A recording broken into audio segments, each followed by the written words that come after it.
utang itu yang bayar bukan individu, kan sering kita dengar ya. Iya. Ditanggung anak cucu, setiap anak cucu yang lahir menanggung sekian juta US Betul. gitu ya.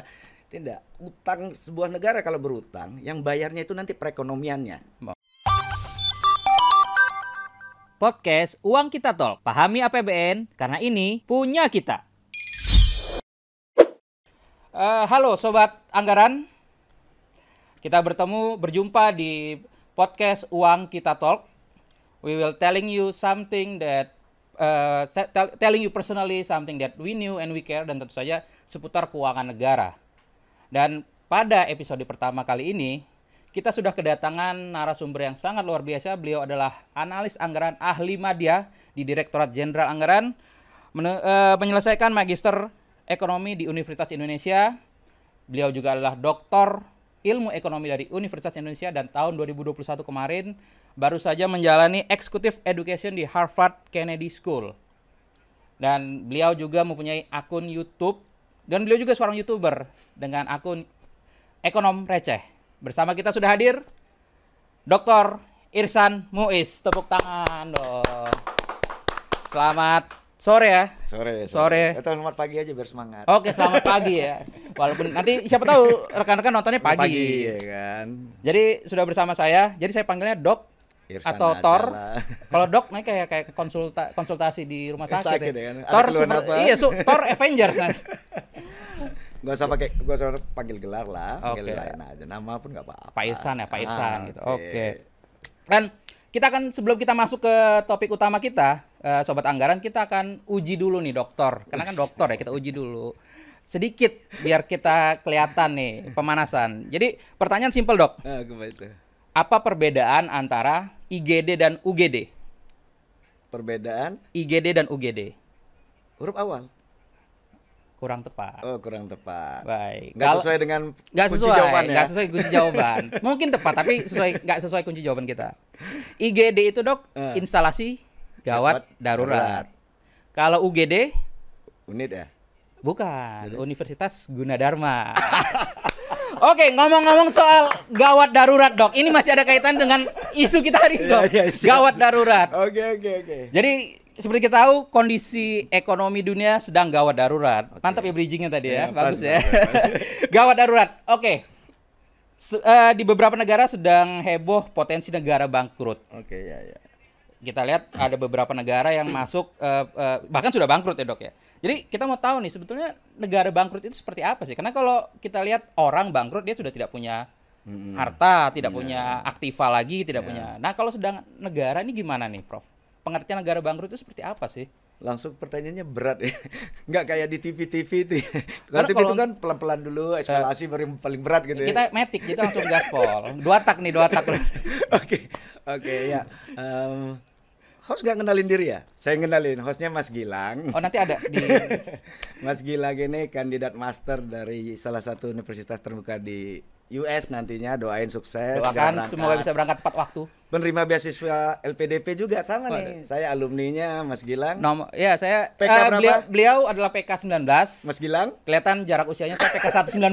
Yeah. Terpaut 100 PK nih saya. 100 kali ya, 100 kali PK tuh, 119 dan 190. 10 kali lah. 10 kali ya, 10 kali lah. Tapi kan casing lompatan cahaya, quantum leap. Oke ya. Mungkin kalau kita lihat apa ya? Kata bangkrut, negara bangkrut ya, itu kalau saya lihat sih mungkin itu pilihan diksi dari media ya. Karena kalau yang saya pahami, kebetulan saya kan belajar ilmu ekonomi. Yang kita kenal tuh istilahnya krisis ekonomi gitu ya. Betul. Krisis ekonomi itu adalah di mana sebuah negara itu sudah tidak bisa lagi menjalankan kegiatan aktivitas ekonominya secara normal atau biasa. Oke. Nah, mungkin istilah bangkrut itu kalau kita reverse ya, rujuk ya apa yang terjadi akhir-akhir ini, mungkin apa yang terjadi di Sri Lanka. Betul, ya. Sri Lanka. Dan itu kan penyebabnya karena negara tersebut gagal membayar utang negaranya pada saat jatuh tempo. Dan kalau kita lihat juga ini kan kejadian seperti ini pernah juga di 2008, yaitu di Yunani. Oh ya, betul. Jadi kalau Yunani boleh biar sama frekuensi. Maksud negara bangkrut di sini adalah negara yang gagal membayar utang. Kalau saya lihat di media itu seperti itu ya. Nah, jadi kalau tadi dikaitkan dengan individu dia tidak punya aktiva segala macam. Kalau negara bangkrut itu tadi artinya negara itu gagal membayar kewajibannya, yang dampaknya itu nanti akhirnya kehilangan trust. Kalau bahasa anak Jaksel sekarang apa muncul apa?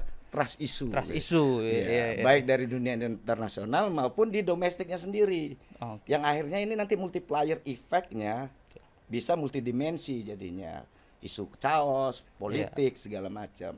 Nah, ketika dia sudah gagal, kehilangan trust, dia akan kesulitan bertransaksi. Iya, karena ketika dia ingin misalnya mengekspor atau mengimpor ke negara lain, negara lain sudah nggak percaya. Negara lain tuh kurang yakin. Bahkan kalau kita baca di media, Sri Lanka itu kan sempat blackout ya, listrik ya. Karena apa?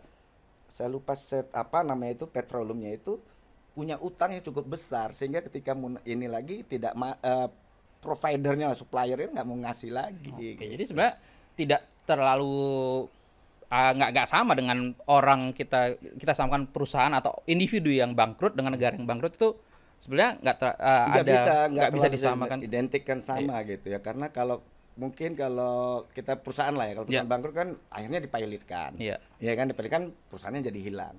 Nah kalau negara kan nggak bisa sekedar itu. Kalau kita mungkin Mas Gilang ingat waktu SMA belajar dulu kan, kalau kita ingat konvensi Montevideo tahun 93 itu secara berdiri negara itu kan 4 tuh. Pertama ada punya rakyat. Kedua ada wilayahnya. Pasti. Ketiga ada pemerintah yang berdaulat. Yang keempat baru ada pengakuan internasional ya. 1, 2, 3 ini kan pengakuan de facto. Nah, yang keempat ini lah pengakuan de jure-nya gitu. Sehingga kalau anggaplah negara itu bangkrut, selama ini masih berdiri negara itu masih eksis gitu. Nggak bisa kita langsung dihapus dari peta dunia. Karena kan kita yang di pikirannya teman-teman sobat Agaran ini, kalau negara bangkrut kayak perusahaan bangkrut udah langsung hilang gitu kan. Enggak lah. Nah itulah disinilah kepiawaian nanti bagaimana dukungan internasional. Dia mendapatkan dukungan internasional secara bilateral maupun multilateral untuk mendapatkan bantuan untuk menyelamatkan negara tersebut dari krisis seperti yang dulu Yunani, karena dia tergabung di Uni Eropa. Ya Uni Eropa, kita ingat dulu bagaimana Jerman itu sama Prancis khususnya itu yang kuat memberi dukungan kuat supaya Yunani terselamatkan dari kebangkrutan kan gitu. Dan nggak langsung kan, kalau orang bilang sekarang ada isu Indonesia jual pulau karena mau bangkrut, itu nggak sejauh itu ya.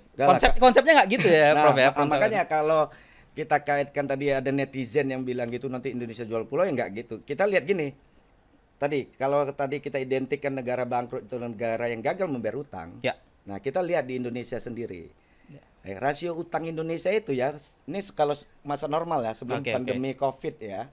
2013 sampai 2019 rasio utang kita tuh rata-rata ya 27,18%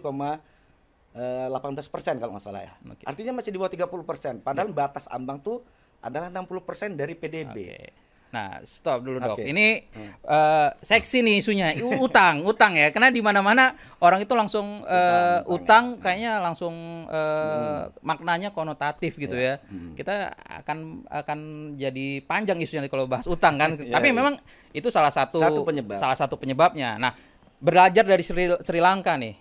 Tadi Prof bilang kondisi utang kita di bawah 30%. Jadi sebenarnya berhutang itu it's no problem ya sebetulnya. Nggak ada masalah. Gini, dalam perekonomian, kalau tataran negara, utang itu yang bayar bukan individu. Kan sering kita dengar ya, ditanggung anak cucu. Setiap anak cucu yang lahir menanggung sekian juta US gitu ya.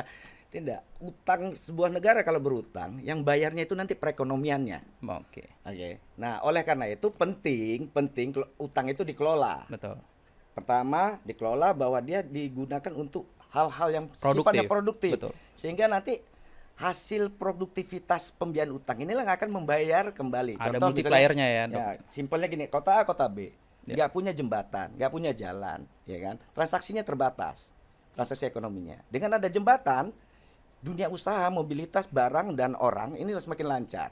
Sehingga perekonomian dua-duanya jalan. Yang akhirnya kita negara bisa mendapatkan penerimaan pajak dari sini. Nah, inilah nanti akan membayar utang tadi. Akan kembali sebetulnya. Simpelnya seperti itu saya mau sampaikan. Nah, kedua, ya jangan dikorupsi. Anggaran jangan dikorupsi. Anggaran jangan dikorupsi. Jangan. Nomor 1 itu. Itu penting. Ketiga, saya mau bilang bahwa utang itu kalau secara ekonomi nanti Mas Gilang kan saya yakin akan mendapatkan pelajaran itu ya. Ada secara ilmiahnya itu ada hitung-hitungannya. Oke. Itu kalau di Indonesia kita sangat ketat tuh, otoritas fiskal di Indonesia tuh sangat ketat, disiplin sekali. Jadi itu karena memenuhi amanat Undang-Undang Nomor 17 2003 tentang keuangan negara, khususnya penjelasan pasal 12 ayat 3. Ya. Dibatasin, dia maksimal utang itu tidak boleh lebih dari 60% PDB-nya. Betul. PDB itulah perekonomian itu kan. Kemudian defisit anggaran tidak boleh juga 3%. Ya. Nah, inilah yang sering terjadi negara, contoh di Sri Lanka, disiplin fiskalnya tidak dilanggar. Iya.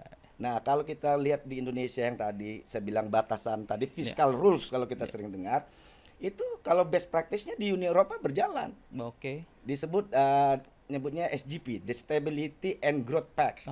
Itu sama itu batasannya 3% untuk defisit maksimal, utang 60% dari PDB maksimal. Nah, itu yang dilanggar Yunani dulu. Makanya Yunani kolaps, tidak mampu bayar utang gitu. Jadi kalau ngomong best practice tadi, balik lagi ke pernyataan Pak Irsan tadi bahwa utang itu tidak dibagi ratakan ke individu-individu, itu bukan best practice ya. Itu mungkin kalau utang individu ya, kita meninggal misalnya baru ahli waris. Kita lah ya. Ada orang meninggal, ahli warisnya utang 1 juta, anaknya 2 orang ya bagi 2 nih 500.000. Karena kalau belajar lagi dari Sri Lanka, negaranya bangkrut, presiden tetap punya kekayaan sekian puluh juta dolar kan. Nah, itu dia mungkin isunya di sana. Isunya di situ gitu kan. Nah, baik, balik lagi ke masalah tadi utang. Tadi kan kita patokannya adalah sebenarnya utang itu adalah tools untuk APBN kita kan ya. Salah satunya. Salah satu sumber pembiayaan. Kita membuktikan di saat pandemi ini justru dengan kita memfleksibelkan defisit defisit kita untuk menambah utang, justru itu membantu perekonomian kita tetap jalan dan akhirnya kita bisa survive ya Dok ya sampai 2 tahun ini sebetulnya kan. Justru fleksibilitas itu juga kita butuhkan kan, nggak bisa hanya strict di situ aja gitu. Menyesuaikan kondisi yang ada ya. Fiskal rules itu kan berlaku untuk kondisi normal. Betul. Ketika ada kondisi-kondisi yang quote and quote sudah post major abnormal seperti pandemi kan nggak ada yang bisa nafikan kita nggak tahu semua akan pandemi seluruh dunia merasakannya, sehingga fiskal rules tadi direlaksasi, ya kan, direlaksasi, dan direlaksasinya kan nggak sepihak, betul, bukan ke pemerintah saja, tapi dengan Perpu pertama ya, betul. Perpu nomor 1 2020 yang kemudian ditetapkan oleh DPR menjadi Undang-Undang nomor 2 2020, direlaksasi. Nah, tapi juga pemerintah kan nggak ugal-ugalan, betul. Relaksasi itu kan nggak selamanya.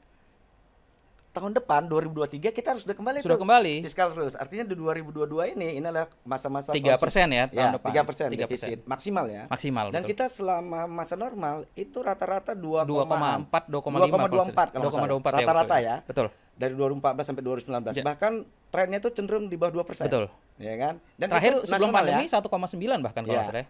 Dan itu nasional ya, termasuk defisit di daerah ya, bukan cuma pemerintah pusat. Artinya otoritas fiskal kita itu kalau bisa kita bilang ini sangat, kalau guru killer lah betul ketat ini megang disiplinnya. Dan kalau kita lihat juga apa yang terjadi di Sri Lanka itu nggak terlepas juga faktor historisnya Mas. Dia ada, jadi itu kumulasi sebetulnya, tidak hanya 1 tahun terjadi. Betul, karena dari 2015 sampai 2015 sampai 2021 kalau nggak salah, atau 2015 sampai 2021 ada 6 kali Sri Lanka itu mengalami pertumbuhan yang negatif. Jadi nggak serta-merta satu malam akumulatif. Kemudian ditambah dinamika politik di sana. Kemudian ketika 2019 juga ada bom mungkin di sana ya. Kemudian 2020 di puncaknya kena pandemi. Kelihatanlah struktur ekonomi mereka yang aslinya itu nggak kuat sebenarnya gitu. Nah, kalau kita kan selamat, kita positif loh. Iya. Bahkan pada saat negara lain masih resesi kita sudah keluar duluan ya Prof. Iya, kita sudah recovery-nya lebih cepat lah bisa mau bilang. Nah, kalau gitu tuh seberapa besar pengaruh APBN? Kita akan ngomong APBN dong. Karena kan PDB ada belanja pemerintah dan swasta ya. APBN memegang peranan penting gitu ya. Seberapa besar pengaruh APBN ini untuk menjaga itu sendiri, atau malah itu yang utama sebetulnya? Gini, kalau dalam kondisi normal kita mungkin ingat sobat anggaran ya. Ya, sobat anggaran. Anggaran ingat fungsi pertumbuhan itu kan Y sama dengan Apa? Ekonomi. Ini pengantar ilmu ekonomi nih, pengantar ilmu ekonomi semester 1. Plus G plus I plus net ekspor gitu kan. C itu kan konsumsi masyarakat. Betul. Dalam ini diproyeksikan konsumsi rumah tangga. G itu kan government spending. Itulah PBN. Oke. Itulah konsumsi pemerintah kan. Nah, pada masa resesi atau krisis otomatis masyarakat sektor rumah tangga daya beli turun. Yap. Otomatis sisi permintaannya turun. Di pasar juga mengganggu sisi permintaan. Akhirnya apa? Sisi penawaran terganggu. Artinya apa? Sektor swasta atau privat dunia usaha juga mengalami gangguan. Kolaps toh. Betul. Oke. Artinya C-nya kolaps, terganggu. I-nya kok terganggu. Otomatis next ekspor impornya juga terganggu. Betul. Tinggallah satu-satunya G yang bisa diharapkan di zaman krisis. Kenapa? Karena pemerintah itu dimanapun baik konstitusinya dia diberi kewenangan untuk membuat utang atau mencetak uang kan. Nah, cuman isu mencetak uang nanti itu waktunya kan beda bab. Ya. Nah, membuat utang inilah yang bisa, karena kalau swasta atau individu udah susah dipercaya, siapa yang mau ngasih, tapi negara lah, sehingga secara ilmiah bisa diterima pada saat krisis pemerintah memainkan peran dominan melalui apa? APBN-nya. Nah, kalau kita kan menggunakan APBN sebagai shock absorber itu kan, bahwa APBN kita gunakan sebagai instrumen kehadiran negara di tengah masyarakat untuk mengurangi dampak krisis yang harus diterima oleh masyarakat gitu. Jadi perannya besar. Karena kalau kita lihat porsinya APBN kita di PDB itu sekitar di bawah 20% ya Prof ya. Dok ya. Pak Irsan ya. Monggo aja. Ya, APBN kita di bawah 20% porsinya dibandingin sektor yang lain gitu ya. Cuman itu membuktikan bahwa APBN kita punya efektivitas yang bagus betul ya. Dengan porsi yang 20% kita bisa membuat perekonomian tetap jalan gitu ya. Ya itu dia, dalam ekonomi itu kan yang kita harapkan adalah multiplier effect-nya. Jadi intervensi pemerintah gitu, intervensi fiskal pemerintah melalui kebijakan fiskal itu diharapkan dia akan memberi menjadi stimulan. Ya kan, stimulan. Contoh, pada saat krisis masyarakat daya beli turun. Contoh pandemi kemarin tidak bekerja, pendapatan kan turun, daya beli turun, sehingga kemampuan konsumsinya juga relatif turun. Pemerintah datanglah melalui intervensi fiskalnya, melalui bansos, subsidi dan segala macamnya itu membuat masyarakat punya daya beli. Ketika masyarakat punya daya beli, maka ekonomi bergerak. Ekonomi bergerak, sektor swasta, sisi penawarannya juga berproduksi. Karena sudah ada permintaan. Nah, inilah yang menggerakkan perekonomian. Nah, itu disitulah peran APBN itu. Jadi pada akhirnya bukan masalah seberapa besar, seberapa efektif ya. Karena yang saya baca di CNBC juga, Pak Irsan, ada 25 negara, di 27 Juli itu ada berita CNBC yang menyebutkan ada 25 negara yang terancam bangkrut. Salah satunya Bahrain. Bahrain, agak mengejutkan, karena Bahrain punya pendapatan per kapita 10 kali lipat dibanding kita, tapi dengan mereka pendapatan per kapita itu sekitar 30.000, kita 3.000 ya, kita 3.000. Tapi itu nggak jaminan, mereka dalam kondisi diambang bangkrut juga gitu ya. Mungkin bisa dilihat, saya tidak terlalu paham ya data Bahrain ya, data Bahrain. Tapi kalau kita awam kan ngeliat kalau sepak bolanya saya paham, sedikit. Karena sering main timnas ya kayak gitu. Tapi kalau data perekonomian saya nggak punya. Tapi mungkin saya ngelihatnya Bahrain itu kan sepertinya negara yang mengandalkan penerimaan negaranya dari sektor migas. Betul. Ya. Nah, saat ini kan migas, energi fosil itu sudah mulai semakin dikurangi. Negara dunia itu sudah mulai beralih ke renewable energy kan. Nah, kedua juga energi fosil ini kan juga terbatas kan cadangannya. Sehingga mungkin pada saat-saat ini ketika pandemi banyak mesin-mesin produksi yang tidur, mereka kehilangan juga pasar ya. Bahkan kan pernah itu di beberapa tahun yang lalu harga minyak itu sampai negatif, artinya kalau kita beli malah dikasih gitu dibanding mereka menyimpan, karena itu jadi cost. Cadangan minyak itu ketika menyimpan itu kan butuh biaya juga kan. Sehingga mereka justru memberi fee terhadap siapa yang mau membeli. Nah, mungkin itu juga sebagai pemicu, karena selalu tuh belajar dari Sri Lanka. Iya. Itu selalu ada historis, nggak ujuk-ujuk negara tuh bangkrut. Betul. Dia pasti udah mengalami fundamental struktur ekonomi udah jelek dari Kayak awal gunung berapa es kali. sebetulnya ya. Betul.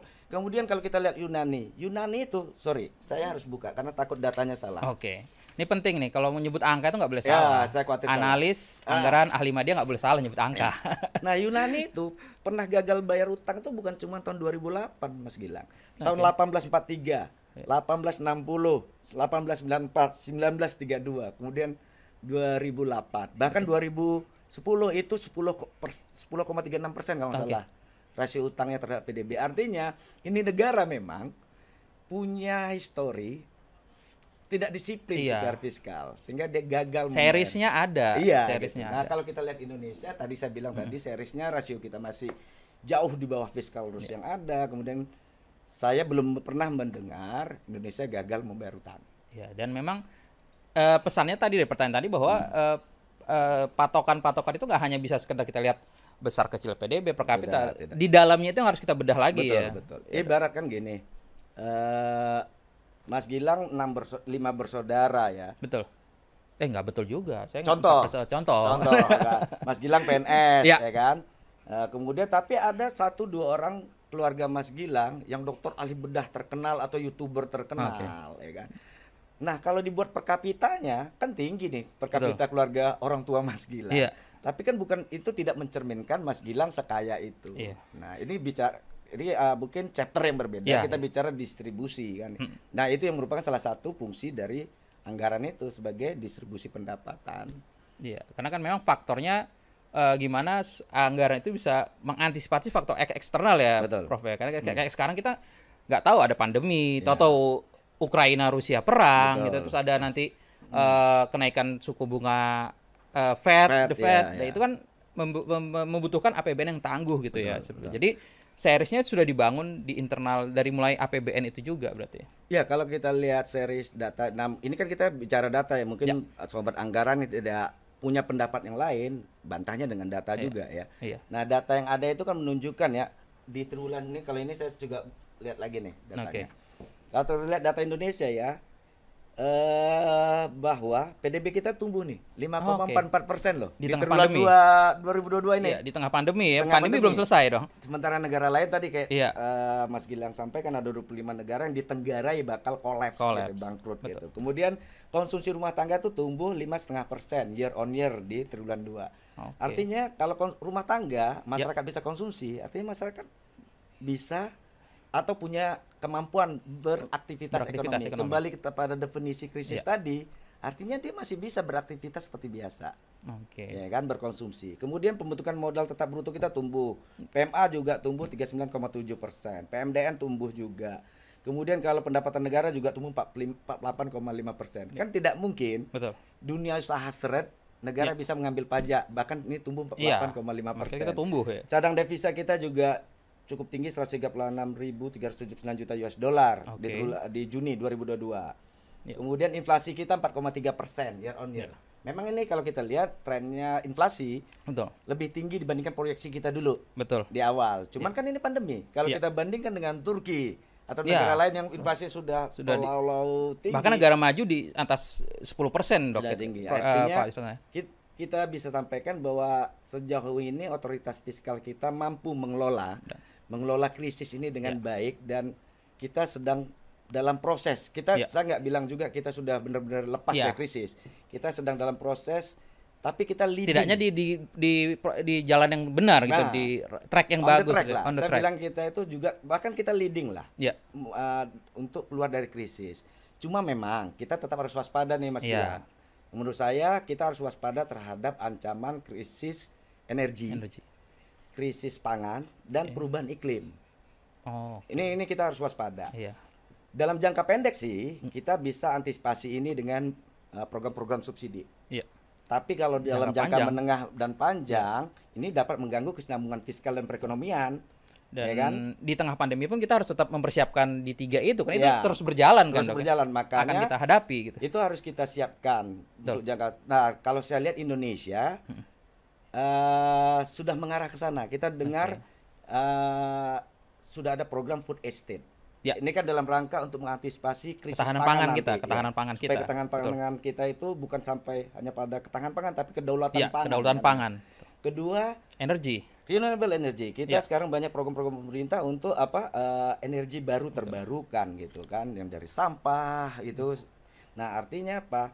Kita sudah mengantisipasi. Kalau saya sedikit mau boleh agak religius, pemerintah Indonesia itu sepertinya belajar dari kisah Nabi Yusuf. Dulu bagaimana Nabi Yusuf mengatasi krisis gandum di Mesir.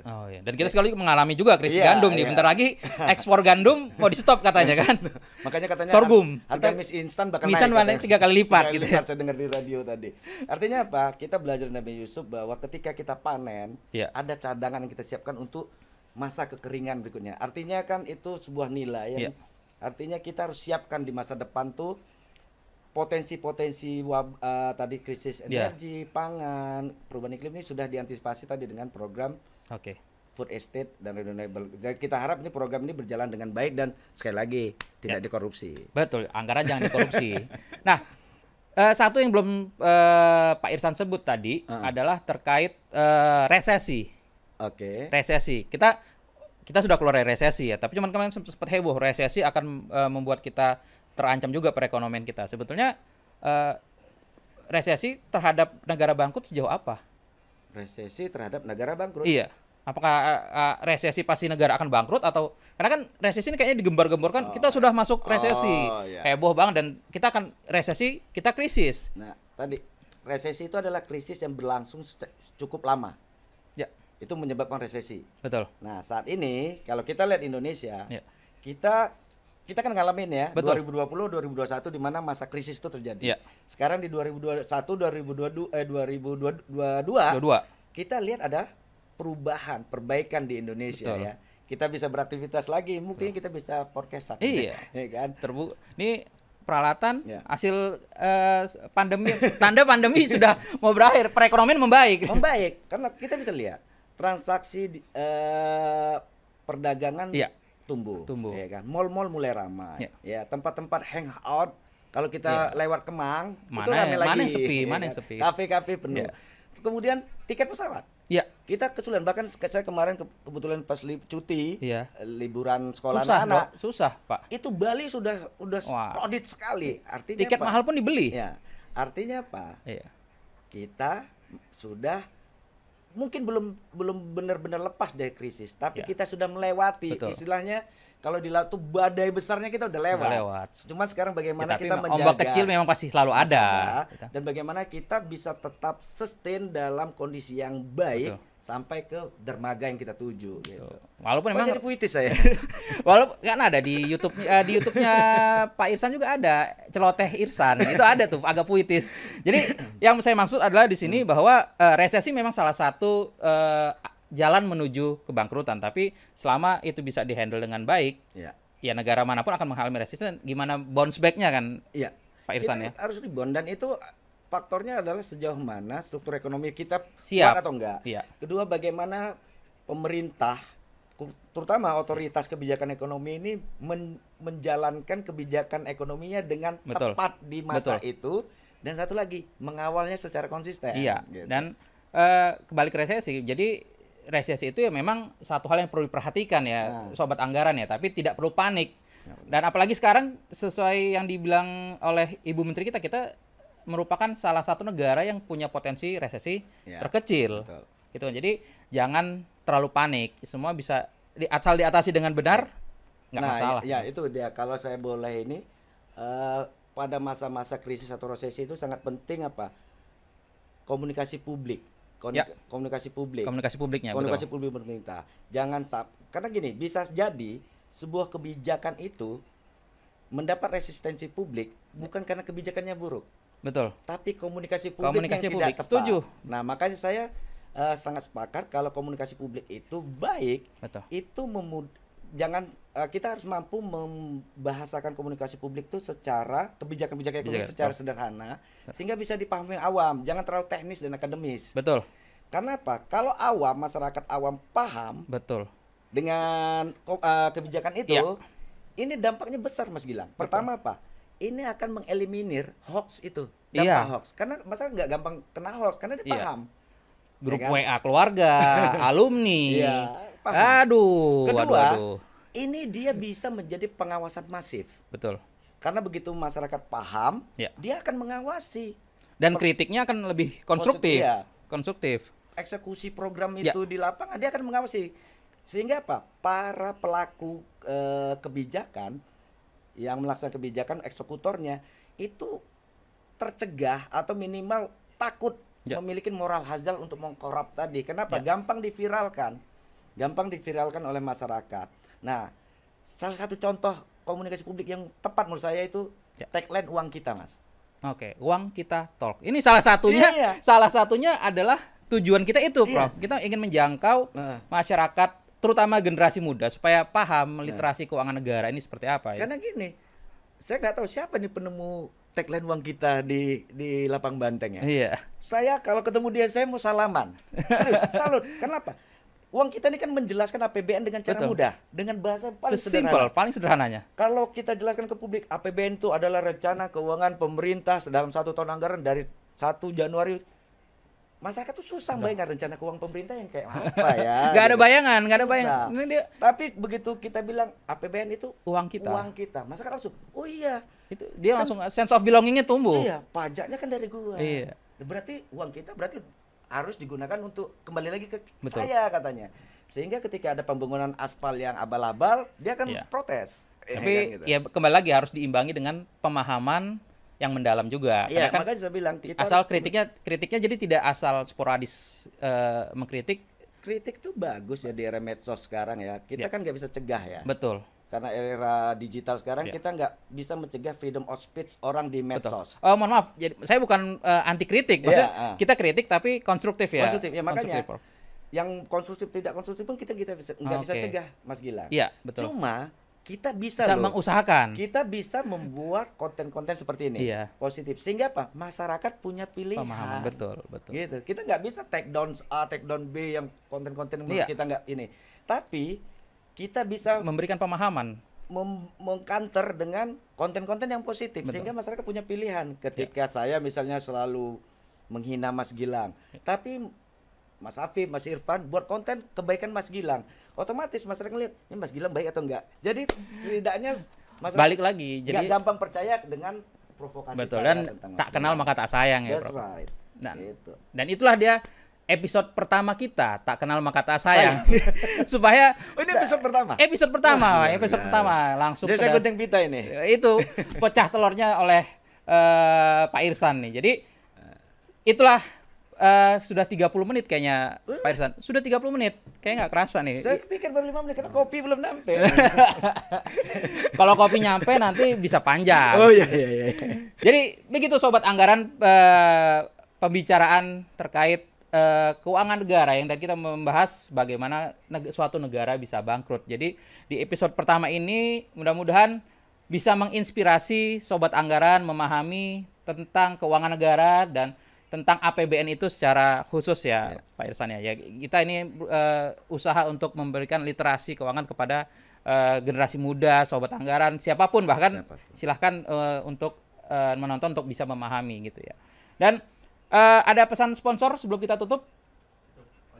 Oke, ya jangan lupa untuk teman-teman di tingkat sekolah SMP, SMA, mahasiswa, bahkan guru-guru akan ada hajatan tahunan kita, Prof. Ya. Hajatan tahunan kita di DJI yaitu Olimpiade APBN dan untuk tahun ini sudah dibuka pendaftaran sampai dengan 7 September, betul ya? 7 September dan untuk informasi lebih lanjut bisa dilihat di Instagramnya Direktorat Jenderal Anggaran atau di @olimpiadeapbn. Jadi bisa dilihat info-infonya di situ. Mungkin ada saudara atau bahkan sobat anggaran sendiri yang berminat silahkan untuk mendaftar sebelum 7 September 2022. Pendaftarannya gratis, tidak dikutip biaya apapun. Oke? Silahkan mendaftar, kita akan harapkan keikutsertaannya untuk mengembangkan literasi terhadap generasi muda dan bahkan untuk guru-guru pun kita sediakan. Baik, itulah akhir penutup di episode kita pertama. Terima kasih sekali Pak Saya Irsan. boleh kasih sedikit ini. Boleh, Closing silakan. statement. Buat sobat anggaran, teruslah berkontribusi dan berbagi energi positif. Kalau nggak bisa menyelesaikan masalah, minimal kita tidak memicu terjadinya masalah. Baik, luar biasa dan semoga menginspirasi. Selalu menginspirasi dan jangan lupa juga subscribe YouTube-nya Ekonom Receh. Ekonom Receh. Ekonom Receh, disaksikan. Ilmunya sangat bermanfaat. Baik, Sobat Anggaran, sekian episode pertama. Semoga dan kita akan berjumpa di episode selanjutnya. Ingat, anggaran jangan dikorupsi. Semoga dapat menginspirasi. Assalamualaikum warahmatullahi wabarakatuh. Waalaikumsalam warahmatullahi wabarakatuh.